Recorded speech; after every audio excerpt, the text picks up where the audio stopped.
ನಾಳೆ ತ್ವಿಷಾ ಶರ್ಮಾ ಮರಣೋತ್ತರ ಪರೀಕ್ಷೆ ಆಗುತ್ತಂತೆ. ಸೆಕೆಂಡ್ ಟೈಮ್ ದೆಹಲಿಯ ಏಮ್ಸ್ ವೈದ್ಯರಿಂದ ಮರಣೋತ್ತರ ಪರೀಕ್ಷೆ ನಡೆಯುತ್ತೆ. ನಾಳೆ ಹೈಕೋರ್ಟ್ ಆದೇಶದ ಹಿನ್ನೆಲೆಯಲ್ಲಿ ಎರಡನೇ ಬಾರಿ ಮರಣೋತ್ತರ ಪರೀಕ್ಷೆಯನ್ನು ನಡೆಸಲಾಗ್ತಾ ಇದೆ. ಸಾವಿಗೂ ಮುನ್ನ ದೇಹದ ಮೇಲೆ ಪತ್ತೆಯಾಗಿತ್ತು ಗಾಯಗಳು, ಅಂದರೆ ಆ ದೇಹದ ಮೇಲೆ ಗಾಯ ಗುರುತಿತ್ತು. ಇದು ಕೊಲೆ ಅಂತ ಅನುಮಾನಿಸಿದ್ದಾರೆ ತ್ವಿಷಾ ಕುಟುಂಬಸ್ಥರು. ಹಾಗಾಗಿ ಅವರು ಕೋರ್ಟ್ ಮೆಟ್ಲೇರಿದ್ರು. ಕೋರ್ಟ್ ಕೂಡ ಎರಡನೇ ಬಾರಿ ಮರಣೋತ್ತರ ಪರೀಕ್ಷೆಯನ್ನು ಮಾಡಿ ಅಂತ ಪರ್ಮಿಷನ್ ಕೊಟ್ಟಿರೋದ್ರಿಂದ ಏಮ್ಸ್ನಿಂದ, ಅಂದರೆ ದೆಹಲಿಯ ಏಮ್ಸ್ನಿಂದ ವೈದ್ಯರು ಅಲ್ಲಿಗೆ ತೆರಳಿ ಭೋಪಾಲ್ನಲ್ಲೇ ಈಗ ಸದ್ಯಕ್ಕೆ ಪಾರ್ಥಿವ ಶರೀರವನ್ನು ಇಟ್ಟಿದ್ದಾರೆ. ಅಲ್ಲಿ ನಾಳೆ ಮರಣೋತ್ತರ ಪರೀಕ್ಷೆಯನ್ನು ಮಾಡ್ತಾರೆ. ಈ ಬಗ್ಗೆ ಮತ್ತಷ್ಟು ಮಾಹಿತಿ ನನ್ನ ಕೊಲೀಗ್ ಶಬೀರ್ ಅವರಿಂದ ಪಡ್ಕೊಳ್ಳೋಣ. ಶಬೀರ್, ಈಗ ಮರಣೋತ್ತರ ಪರೀಕ್ಷೆ ಸೆಕೆಂಡ್ ಟೈಮ್ ಅದು ಏನು ನಿಗದಿಯಾಗಿದೆ, ಅದಕ್ಕೆ ದೆಹಲಿಯಿಂದ ಯಾಕೆ ವೈದ್ಯರನ್ನ ಕಳಿಸ್ಬೇಕು, ಅದ್ರ ಬಗ್ಗೆ ಏನು ಮಾಹಿತಿ ಇದೆ ಅಂತ?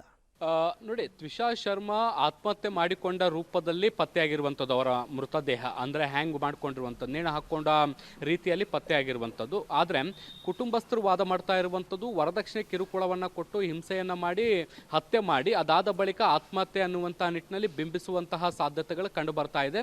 ಇದು ಒಂದು ವ್ಯವಸ್ಥಿತವಾದಂಥ ಕೊಲೆ ಅನ್ನುವಂಥ ನಿಟ್ಟಿನಲ್ಲಿ ಅವರ ಆರೋಪವನ್ನು ಮಾಡ್ತಾ ಇರುವಂಥದ್ದು. ಇದಕ್ಕೆ ಪೂರಕ ಅನ್ನುವಂತೆ ಈ ಹಿಂದೆ ವೈದ್ಯರು ಮಾಡಿದಂಥ ಮೊದಲ ಮರಣೋತ್ತರ ಪರೀಕ್ಷೆಯಲ್ಲಿ ದೇಹದ ಮೇಲೆ ಈ ಸಾವು ಆಗೋಕ್ಕಿಂತ ಮುಂಚೆ ಕೆಲವು ಗಾಯಗಳಾಗಿದ್ವು ಅನ್ನುವಂಥದ್ರ ಬಗ್ಗೆ ಕೂಡ ಒಂದಷ್ಟು ವರದಿಗಳು ಕೂಡ ಉಲ್ಲೇಖ ಆಗಿದ್ವು.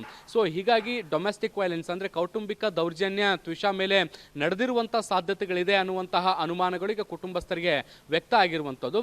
ಮಧ್ಯಪ್ರದೇಶದಲ್ಲೇ ಮರಣೋತ್ತರ ಪರೀಕ್ಷೆ ಮತ್ತೊಮ್ಮೆ ನಡೆದ್ರೆ ಈಗ ನಿವೃತ್ತ ನ್ಯಾಯಾಧೀಶಿಯಾಗಿರುವಂಥ ಗಿರಿಬಾಲ ಸಿಂಗ್ ಅಂದರೆ ತ್ವಿಷಾರ ಅತ್ತೆ ಸಾಕ್ಷ್ಯಗಳ ಮೇಲೆ ಅಥವಾ ಅವರು ನಿವೃತ್ತ ನ್ಯಾಯಾಧೀಶಿ ಆಗಿರುವಂಥ ಹಿನ್ನೆಲೆಯಲ್ಲಿ ಪ್ರಕರಣದ ಮೇಲೆ ಪರಿಣಾಮವನ್ನು ಬೀರುವಂಥ ಸಾಧ್ಯತೆಗಳಿದ್ದಾವೆ. ಸೊ ಹೀಗಾಗಿ ದೆಹಲಿಯ ಏಮ್ಸ್ನಲ್ಲಿ ಮರಣೋತ್ತರ ಪರೀಕ್ಷೆ ಆಗಬೇಕು ಅನ್ನುವಂಥ ನಿಟ್ಟಿನಲ್ಲಿ ಹೈಕೋರ್ಟ್ಗೆ ಅರ್ಜಿಯನ್ನು ಸಲ್ಲಿಸಿದ್ರು. ಹೈಕೋರ್ಟ್ ಕೂಡ ಇದಕ್ಕೆ ಸಮ್ಮತಿಯನ್ನು ಸೂಚಿಸಿತ್ತು. ಈಗ ದೆಹಲಿಗೆ ಮೃತದೇಹವನ್ನು ತಂದು ಮರಣೋತ್ತರ ಪರೀಕ್ಷೆಯನ್ನು ಮಾಡುವ ಬದಲು ದೆಹಲಿಯಿಂದ ಒಂದು ವೈದ್ಯರ ತಂಡ ಭೂಪಾಲ್ಗೆ ತೆರಳಿ ಅಲ್ಲಿ ಮರಣೋತ್ತರ ಪರೀಕ್ಷೆಯನ್ನು ಮಾಡಲಿಕ್ಕೆ ತೀರ್ಮಾನ ಮಾಡಿರುವಂಥದ್ದು. ಬಹುತೇಕ ನಾಳೆ ಎರಡನೇ ಮರಣೋತ್ತರ ಪರೀಕ್ಷೆಯು ಕೂಡ ನಡೆಯುವಂಥ ಸಾಧ್ಯತೆಗಳಿದ್ದಾವೆ. ಈ ಒಂದು ಮರಣೋತ್ತರ ಪರೀಕ್ಷೆಯ ಬಳಿಕ ದೇಹದ ಮೇಲಿದ್ದಂತಹ ಗುರುತುಗಳು ಯಾವುವು ಮತ್ತು ಅದರ ಪರಿಣಾಮಗಳಿಂದ ಆಗಿರುವಂತಹ ಪರಿಣಾಮಗಳೇನು, ಅದರಿಂದ ಏನಾದರೂ ಸಾವು ಸಂಭವಿಸಿದೆಯಾ ಅಥವಾ ಇದು ಆತ್ಮಹತ್ಯೆಯ ಕೊಲೆಯ ಅನ್ನುವಂತಹ ಒಂದಷ್ಟು ಪ್ರಶ್ನೆಗಳೇನಿದ್ದಾವೆ ಅವುಗಳಿಗೆ ಉತ್ತರ ಕಂಡುಕೊಳ್ಳುವಂಥ ಪ್ರಯತ್ನಗಳು ಕೂಡ ಈ ಮೂಲಕ ಆಗುತ್ತೆ. ಅರವಿಂದ್, ರೈಟ್, ಥ್ಯಾಂಕ್ ಯು ತಮ್ಮ ಎಲ್ಲ ಮಾಹಿತಿಗೆ ಶಬೀರ್, ಧನ್ಯವಾದ.